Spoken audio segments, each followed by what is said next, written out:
اعوذ باللہ من الشیطان الرجیم پناہ مانگتا ہوں میں اللہ کی شیطان مردود سے۔ یا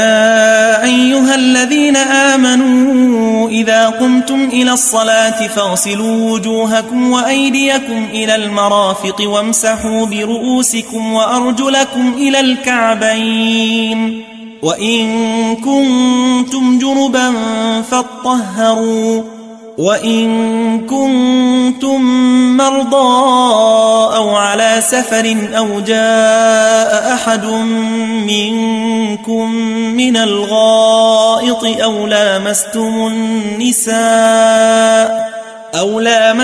النِّسَاءَ فَلَمْ تَجِدُوا مَاءً فَتَيَمَّمُوا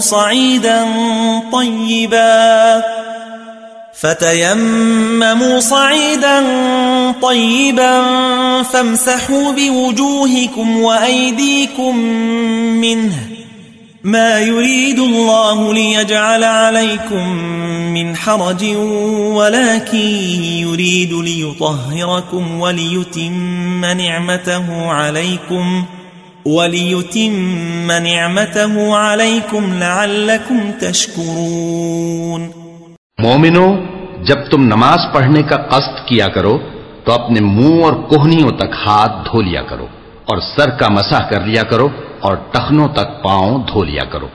اور اگر جنابت کی حالت میں ہو تو نہا کر پاک ہو جایا کرو، اور اگر بیمار ہو یا سفر میں ہو یا کوئی تم میں سے بیت الخلا سے ہو کر آیا ہو یا تم نے عورتوں سے مقاربت کی ہو، پھر تمہیں پانی نہ مل سکے تو پاک مٹی لو اور اس سے منہ اور ہاتھوں کا مسح یعنی تیمم کر لو۔ اللہ تم پر کسی طرح کی تنگی نہیں کرنا چاہتا، بلکہ یہ چاہتا ہے کہ تمہیں پاک کرے اور اپنی نعمتیں تم پر پوری کرے تاکہ تم شکر کرو۔